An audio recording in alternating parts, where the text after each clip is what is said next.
And we head to yesterday's commentary. You heard a little bit from it from Kalani Sitake when the coaches were discussing where everything went off the rails against the Oregon Ducks, Jarom. And so what we're going to do here is we're going to let you listen to just a few snippets of different coaches talking about the specifics where BYU fell short. And we'll start with Ed Lamb on Coordinator's Corner yesterday, discussing the environment of Autzen Stadium and what he had to say about BYU showing up ready or maybe not ready to play in Eugene.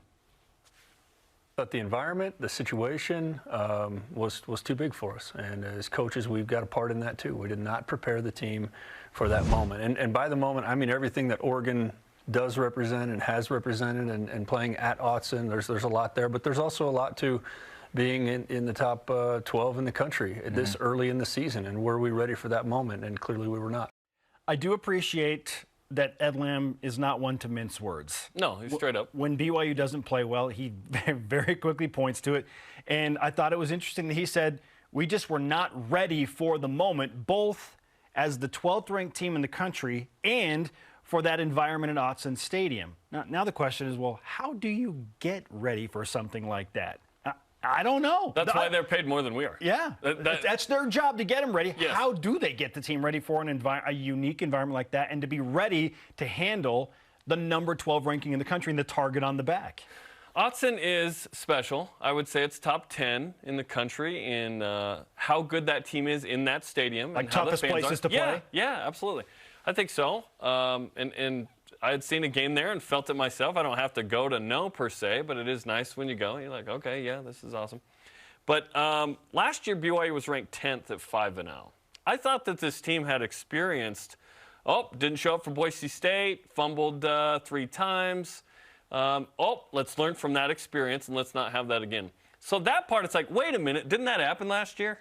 Didn't BYU feel that and learn from that? They did not. This has a lot to do with being on the road and playing a better team, right? But I would hope that BYU would have learned from that.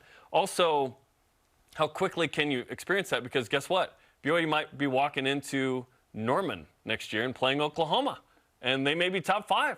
And hasn't this group the last 5 years played some of these crazy games at Wisconsin, at Tennessee, like at USC? These, granted, not as many fans show up at USC, but there have been some big games, Spence, where I felt like BYU had experienced something like this. Maybe that 12 on the back was too high to deal with. Yeah. But again, last year, BYU was ranked 10th and at home, and I was hoping would have learned from that experience against Boise State. Yeah, a couple of things come to mind when you bring up BYU winning big games in tough environments in the past. For whatever reason, it feels like the Oregon game, the Nebraska game, the Tennessee game, nobody outside of maybe the BYU fan base and the BYU team expected the Cougars to go into those places and win. Right? So what happens? After BYU had been blown out by Utah in 2019, you got to go to Neyland Stadium. It's like, oh, man, just compete, like stay close. And then BYU wins that game miraculously. 2018, BYU just lost to Cal. You know, it's like, oh, man, they just lost at home to a mediocre Cal team. Now they're supposed to go beat the number 6 team in the country. So, like, it was kind of like the nothing to lose mentality. Certainly, it felt like benefited BYU in those circumstances. Sure. With Nebraska, it was, well, Nebraska hasn't lost a home opener in 30 years. There's no way Nebraska is going to lose to BYU. And BYU went in as an underdog and little to no expectations outside of the fan base and the team, and they win that game. This one was different because of the number 12 ranking. Like, people in the national media were like, BYU's for real. Like, the majority of the college game day guys picked BYU to beat Oregon. We did too. We bought into that, right? We picked BYU to beat Oregon. Why wouldn't BYU have won that game? The expectation was just different, and I wonder if that factored in a little bit because Oregon's like, we're going to show you who we are. And Oregon is obviously still Oregon, right? Yesterday I said BYU plays better as a dog than a favorite. How does BYU get to the point when it's really good? Like, if you're going to win a Big 12 title, you've got to play well as a favorite. At some point, you're the best team, and you got to win that, right? Maybe Baylor last year in the Big 12 survived somehow being the underdog until the end because they hadn't won a Big 12 title in a minute or at all, if I recall. So you got to figure that out. You got to learn how to be a front runner. And BYU did in the 80s, right? That's how you win a natty, although they kind of came from behind to do it, I suppose. We discussed at length, Jarom, BYU's adjustments in the run game. They opted to go with 3 down linemen instead of 4, essentially softening up the front a bit to allow their linebackers to defend the edges a little bit more, and it backfired. Elisa Tuiaki, the defensive coordinator, talked about preparing for the perimeter run game and the adjustment that was made there. Yeah, the identity was a little bit more of screens and perimeter run game.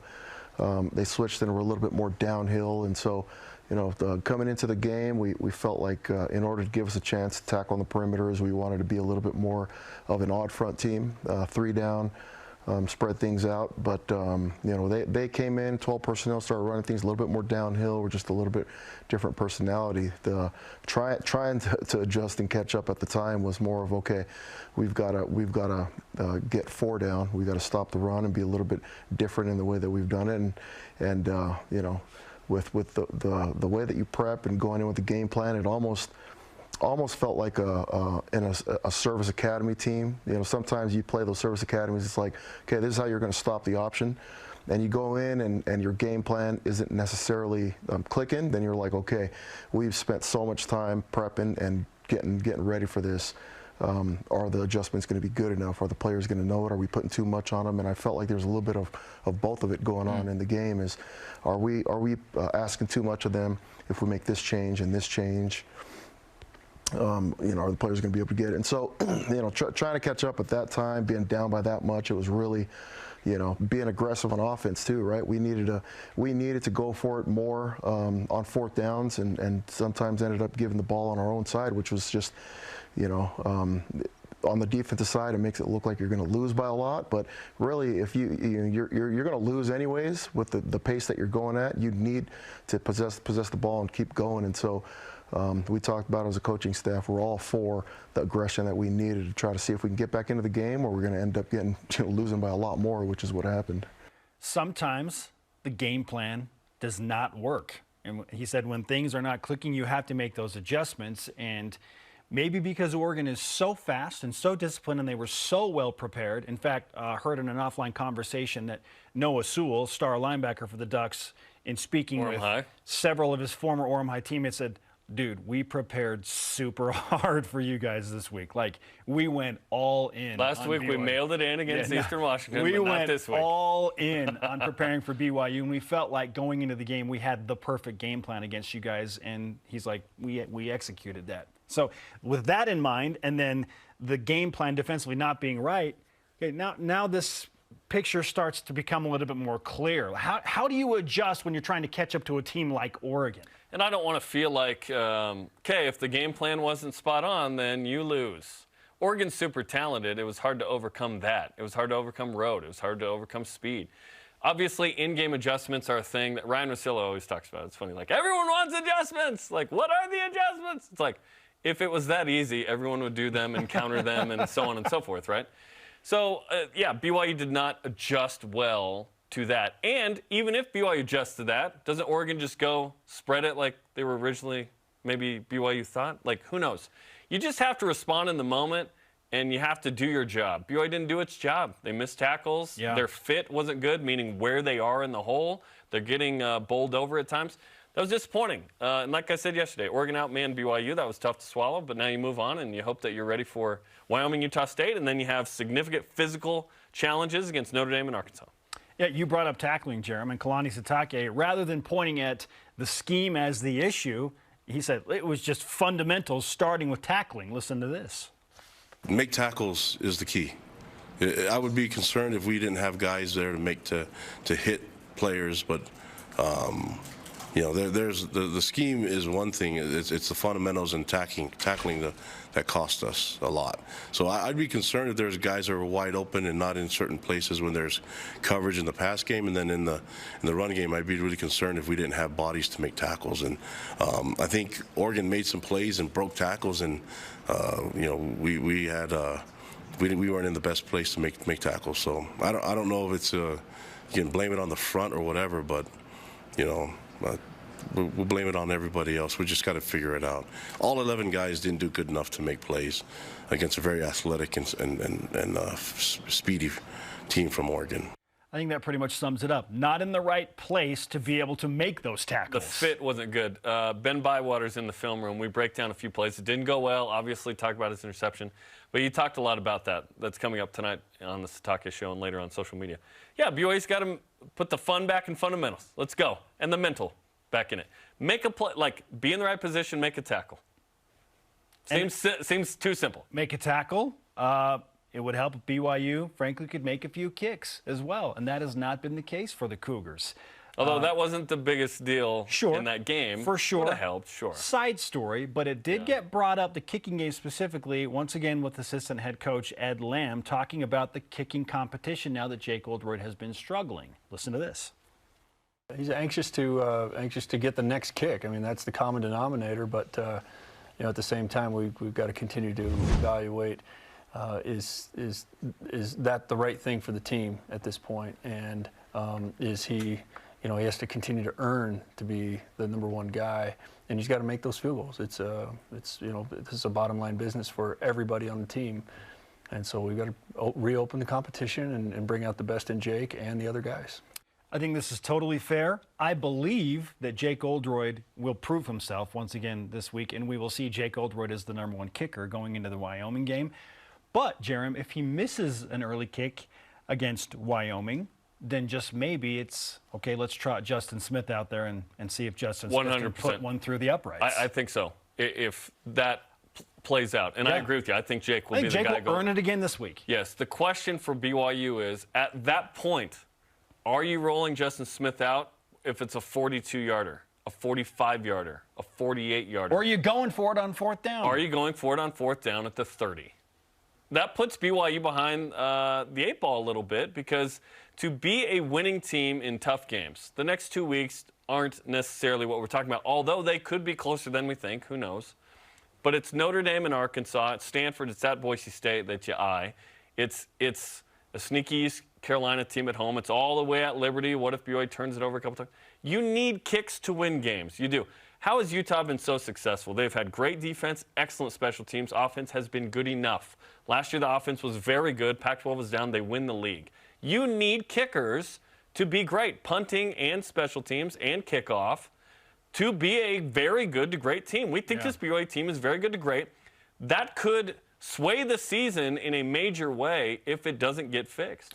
And let's remind everyone that Jake Oldroyd has made pressure kicks. I know that these 3 misses. 1,000,000,000%. His first field goal made at BYU was a game winner against And he Arizona. was the backup. In that game, BYU pulled Red Almond. And Jake Oldroyd came in his opportunity and made the most of it. The game-tying kick against Tennessee. Pressure kicks against Utah to snap the streak last year. He has made several pressure kicks, so he certainly has proven that he is capable. It's just, what have you done for me lately? You got to get out of the yips. Yes. You got to get rid of the yips. How do you get out of your own mind? Yes. Topic 2. Reports have Bedlam, that's Oklahoma versus Oklahoma State, ending when the Sooners go to the SEC no later than 2025.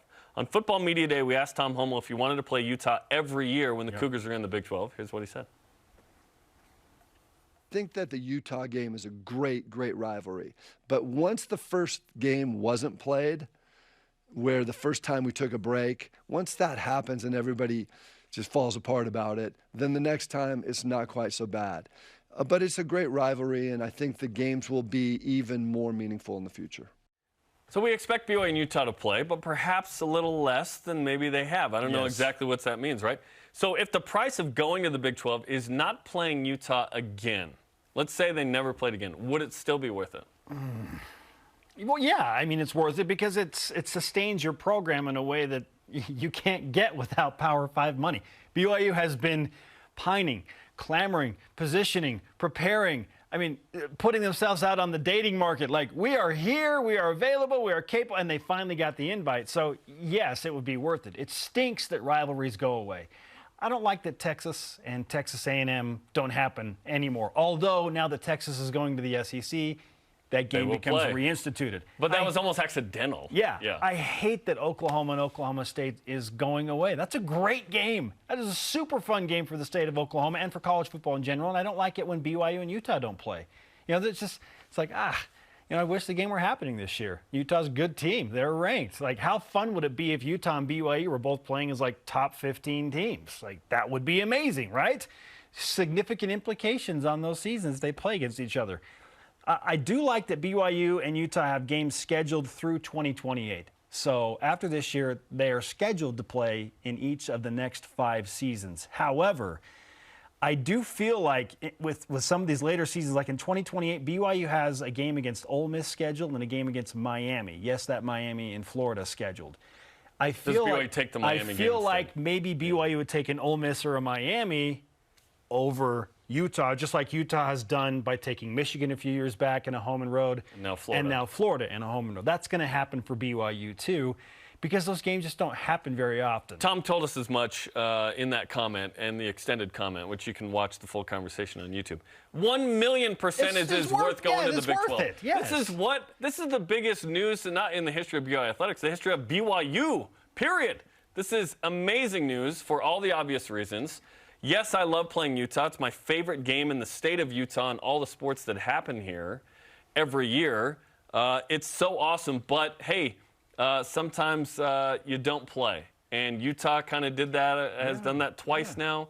BYU's going to do it, according to Tom Homo. It'll be interesting to see what games BYU chooses over a Utah. But I don't want to play 2 P5s in a season ever in non-conference either. You don't want what 2028 has scheduled right now then, because BYU's scheduled to play Utah, Miami, and Ole Miss. I want 7 home games and sometimes 8 at some point. Yeah, if you're only going to keep one of those P5s, and it's Miami and Ole Miss, and those just don't happen very often, Utah's probably going to go away because you've played them the 5 years previous. Yes. I don't like it, but that's the reality. That's the reality. Okay.